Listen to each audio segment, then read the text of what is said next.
Bismillahirrahmanirrahim. This is me, Muhammad Asif Zib, and I am working as a lecturer at Institute of Paramedical Sciences, Khyber Medical University. Dear viewers, today I am going to discuss that how red blood cells are destroyed in our body. पिछले lecture में हमने cover किया था कि RBCs की formation किस तरह होती है। तो जब भी आरबीसीज प्रोड्यूस होते हैं तो हमारे बॉडी में हर सेल्स का अपना एक लाइफ स्पेन होता है। उस लाइफ स्पेन के बाद वो सेल्स आहिस्ता आहिस्ता हमारे बॉडी से एरिडिकेट होते हैं और उनकी जगह नए सेल्स आते हैं। तो आरबीसीज भी चूंकि एक सेल है, तो इसलिए जब आरबीसी अपना नॉर्मल जो लाइफ स्पेन है वो कवर कर लेती हैं, तो उसके बाद उनकी डिस्ट्रक्शन होती है। तो कैसे हमारे बॉडी इस आरबीसीज को डिस्ट्रॉय करती है, so today I am going to cover that topic. So degradation of heme, as we know that the normal lifespan of red blood cell is 120 days. तो सर्कुलेशन में आरबीसीज 120 दिन गुजारने के बाद इनकी डिस्ट्रक्शन होती है।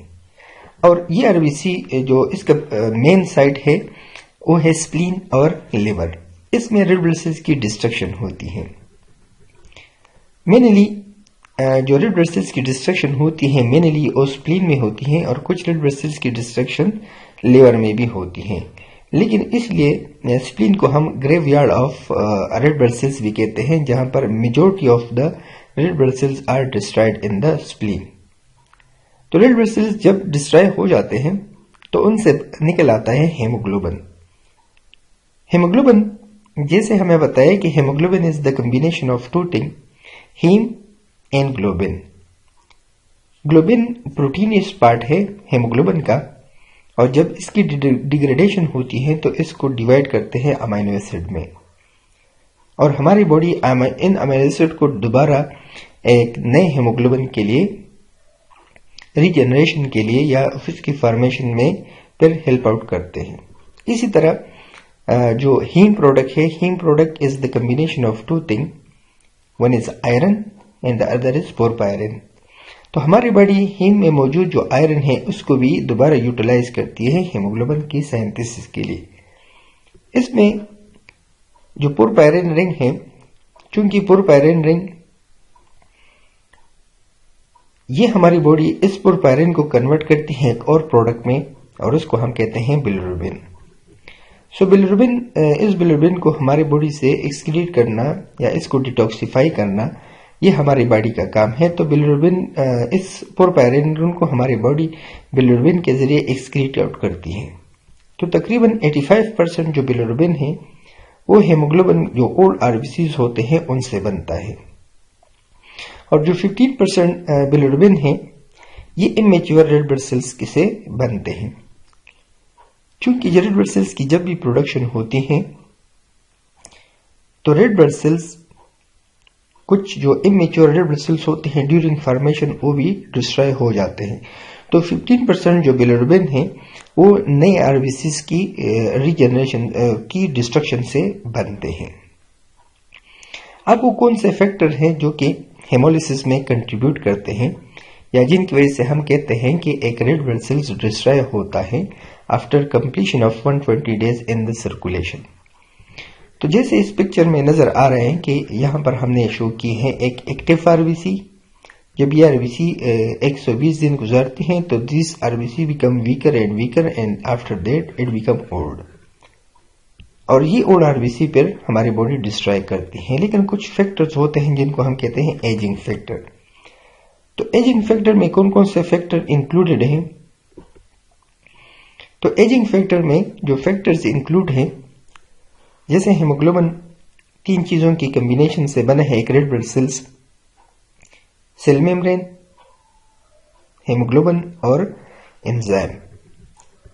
तो cell membrane is form from double layer of phospholipid, और इसके अंदर प्रोटीन्स होते हैं। कुछ इंटीग्रल प्रोटीन्स हैं और कुछ हॉरिजॉन्टल प्रोटीन्स हैं। क्योंकि हर प्रोटीन का अपना एक लाइफ स्पेन होता है और वो लाइफ स्पेन गुजारने के बाद दैट प्रोटीन बेसिकली डिग्रेडेटेड। तो चूंकि सेल मेम्ब्रेन में भी प्रोटीन्स हैं और उनकी लाइफ स्पेन भी 120 डेज है, तो 120 डेज के बाद वो प्रोटीन डिस्ट्रॉय हो जाते हैं, जिसकी वजह से रेड ब्लड सेल्स की लाइसिस शुरू हो जाती है और वो ओल्ड हो जाते हैं। इसी तरह enzyme is also protein and that enzymes amino acid have a half life। तो वो हाफ लाइफ गुजारने के बाद वो एंजाइम भी डिग्रेडेड होना शुरू हो जाते हैं, जिसकी वजह से आरबीसी पर नॉर्मल फंक्शन परफॉर्म नहीं करती। लाइक हम एक एंजाइम की बात करते हैं जैसे ग्लाइकोलाइटिक पाथवे के एंजाइम्स हैं जो कि आरबीसी को एनर्जी देते हैं। तो वो एंजाइम जब अपना नॉर्मल लाइफ स्पेन गुजारते हैं तो वो अपना फंक्शन लॉस कर जाते हैं, जिसकी वजह से आरबीसी को एटीपीज प्रोवाइड नहीं होते। तो जब आरबीसी को एटीपीज प्रोवाइड नहीं होते तो आरबीसी के मेम्ब्रेन के सरफेस पे एक चैनल है जिसको हम कहते हैं सोडियम पोटेशियम एटीपीएस पंप। और सोडियम पोटेशियम एटीपीएस पंप के लिए एटीपीज बहुत जरूरी है और उन एटीपीज की वजह से सोडियम और पोटेशियम का जो चैनल है वो मेंटेन रहता है। तो जब एटीपीज नहीं होते तो सोडियम पोटेशियम एटीपीएस पंप अपना फंक्शन परफॉर्म नहीं करती, जिसकी वजह से सोडियम आरबीसी के अंदर रिटेन हो जाता है। तो जब सोडियम आरबीसी के अंदर रिटेन हो जाते हैं तो water moves towards that RBC and that RBC becomes filled and they can not pass through the circulation that is capillaries. तो इसलिए ये स्प्लीन में स्टक हो जाते हैं और स्प्लीनिक मैक्रोफेज फिर इनको डिस्ट्रॉय कर देते हैं। तो ये एक और फैक्टर है। इसी तरह haemoglobin is also the combination of two thing that is haem and globin. तो ग्लोबिन अगेन प्रोटीन्स होते हैं और protein is form from amino acid. तो चूंकि उस प्रोटीन की जो कि हेमोग्लोबिन का प्रोटीन है उसका भी अपना एक लाइफ स्पेन है और वो लाइफ स्पेन गुजारने के बाद ये हेमोग्लोबिन पर नॉर्मल फंक्शन परफॉर्म नहीं कर सकते। और आरबीसी का एक नॉर्मल फंक्शन है कि it basically carries oxygen towards peripheries and carbon dioxide from the peripheries towards lung. तो इसलिए आरबीसी डिसफंक्शन हो जाते हैं और ओल्ड हो जाते हैं, जिसकी वजह से इनकी डिस्ट्रक्शन हो जाती है। Now types of hemolysis. So there are two types of hemolysis. That is intravascular hemolysis, which may be physiological and which may be pathological.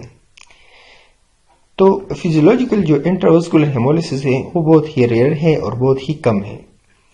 तकरीबन 85 to 90% ऑफ द हेमोलिसिस जो होती है वो फिजियोलॉजिकल होती है, इंट्रावास्कुलर नहीं होती, एक्स्ट्रावास्कुलर होती है। So extravascular hemolysis may be physiological 85 to 90% and may be pathological. So depend upon the condition कि कौन सा condition है उसके मुताबिक पर extravascular hemolysis increase होती है। Like हम एक disease की बात करते हैं जैसे थैलेसीमिया मेजर, जिसमें extravascular hemolysis होती है और वो फिजियोलॉजिकल नहीं होती, फिर पैथोलॉजिकल होती है। पैथोलॉजिकल हेमोलिसिस वो हेमोलिसिस होगी कि जब आरबीसीज की, चूंकि हमने कहा कि आरबीसी की नॉर्मल जो लाइफ स्पेन है वो 120 डेज है, तो अगर 120 डेज से आरबीसी जल्दी उनकी डिस्ट्रक्शन होगी तो फिर हम उसको कहते हैं कि this is pathological destruction, not physiological destruction. Pathway for haem degradation. तो haemoglobin catabolism is classified into 3 stages. कौन कौन से स्टेज है? Number 1 formation of bilirubin in reticular endothelial system या आरई सिस्टम, जिसमें लिवर, स्प्लीन और बोन मैरो ये reticular endothelial system के कंपोनेंट्स हैं। फिर इसके बाद step 2 uptake of conjugation and secretion of bilirubin by the liver. आगे हम डिस्कस करेंगे कि what is mean by conjugation. And number 3 step is catabolism of bilirubin in the gut. Extravascular hemolysis mostly occur in spleen, liver and bone marrow. So extravascular hemolysis is basically the type of hemolysis where hemolysis occur either in spleen or liver or bone marrow. So that hemolysis will be known as extravascular hemolysis. While intravascular hemolysis is that type of hemolysis which occur within the blood vessels. So that is known as intravascular hemolysis. Now this is extravascular hemolysis. As we discussed that extravascular hemolysis is that type of hemolysis which occur either in spleen, liver or bone marrow. So इन तीनों जगहों पे जो haemolysis होती है वो macrophage is responsible for that haemolysis. तो जब RBCs spleen में ट्रैप हो जाते हैं तो मैक्रोफेज आते हैं और इन आरबीसीज को इनगल्फ कर देते हैं by the process of phagocytosis. So phagocytosis is basically the uptaking of a solid particle by a macrophage is known as phagocytosis. तो ये एक आरबीसी यहाँ पर शो हो रही है कि ये एक मैक्रोफेज है और इस मैक्रोफेज के अंदर ये आरबीसी इनगल्फ हुई है और इसकी फेगोसाइटोसिस हो चुकी है। तो फिर जो मैक्रोफेज है वो इन आरबीसीज को डिस्ट्रॉय कर देते हैं। तो आरबीसीज जब डिस्ट्रॉय होंगे तो इससे हेमोग्लोबिन निकल आता है। इसके जो मेम्ब्रेन में प्रोटीन्स कंपोनेंट है या फास्फोलिपिड कंपोनेंट है उसकी डिग्रेडेशन हो जाती है वो और फिर वो न्यू आरबीसीज की फॉर्मेशन में हेल्प आउट करती है।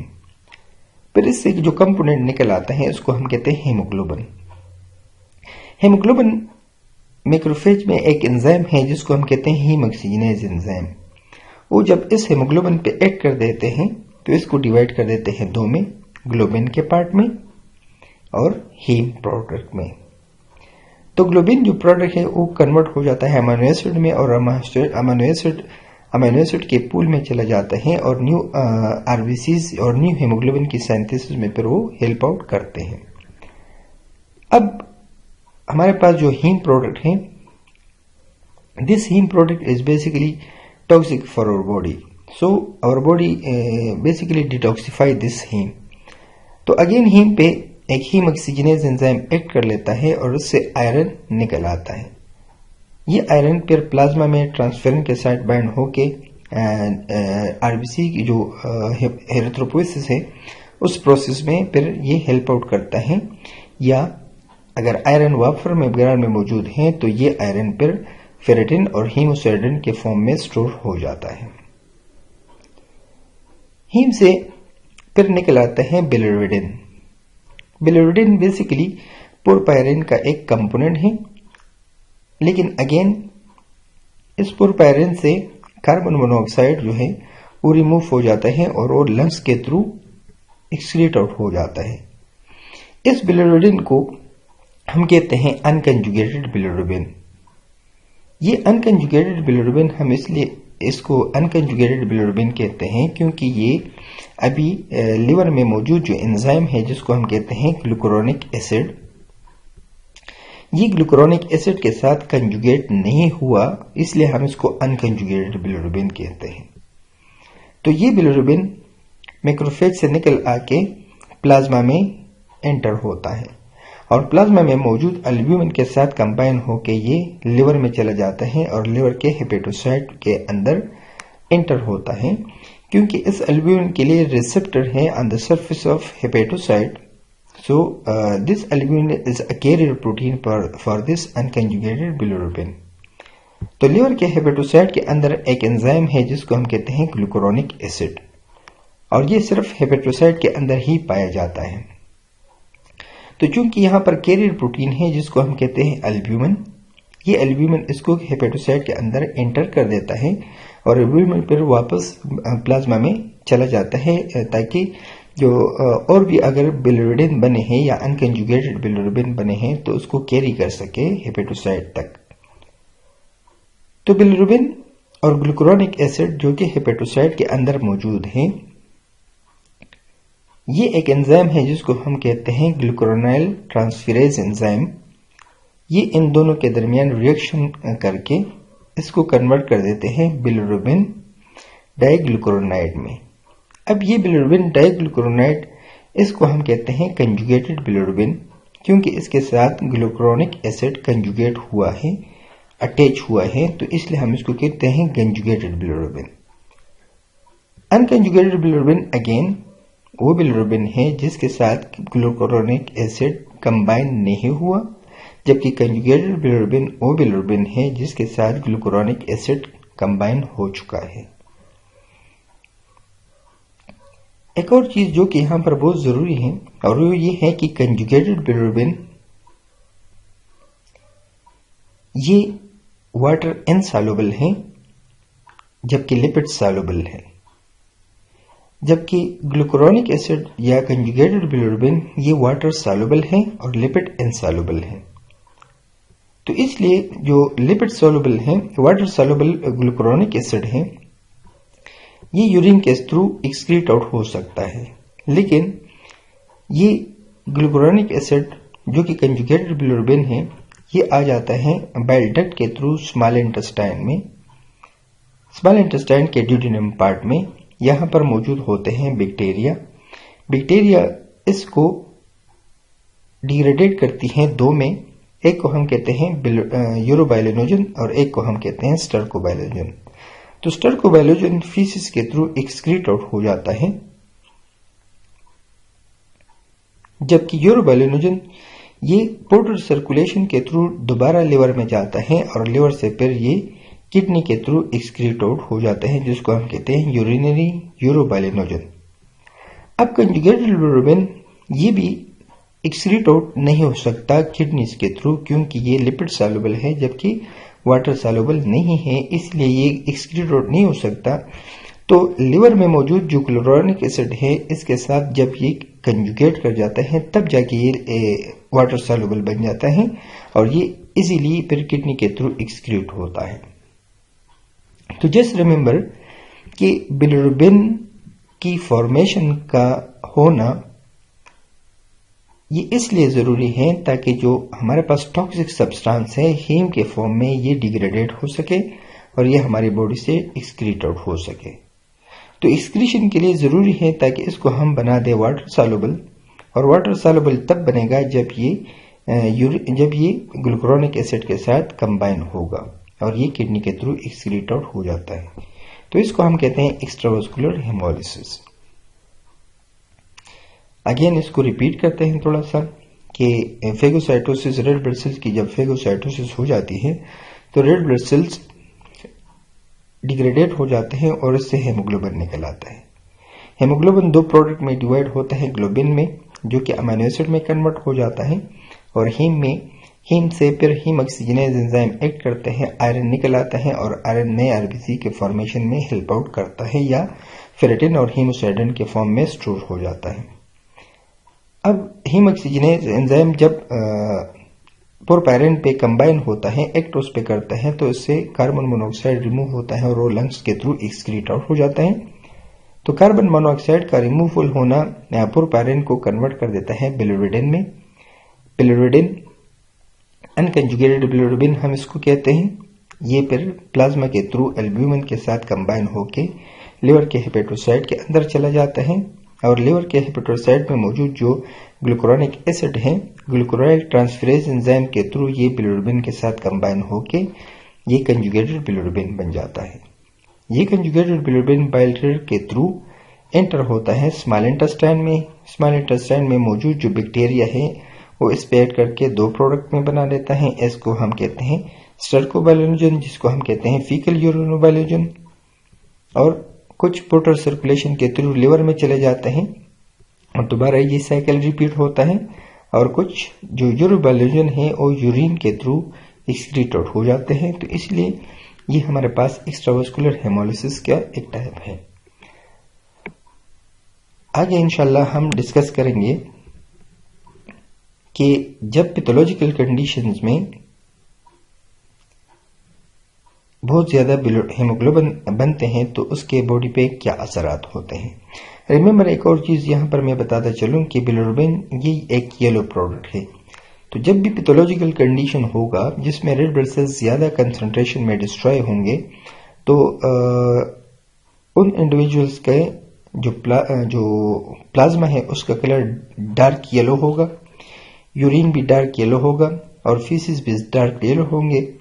तो चूंकि अनकंजुगेटेड बिलिरुबिन ये येलो कलर है या बिलिरुबिन येलो कलर है, तो जब ये ज्यादा होंगे तो स्किन का कलर भी येलो होगा, फीसिस का कलर भी येलो होगा और यूरिन का कलर भी येलो होगा, और ये साइन सिम्टम्स होते हैं जॉन्डिस के।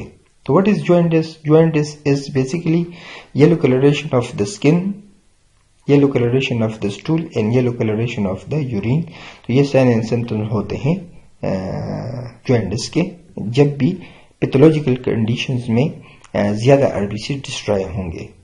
इंट्रावेस्कुलर हेमोलिसिस इंशाल्लाह हम नेक्स्ट लेक्चर में कवर करेंगे। तब तक के लिए अल्लाह हाफिज।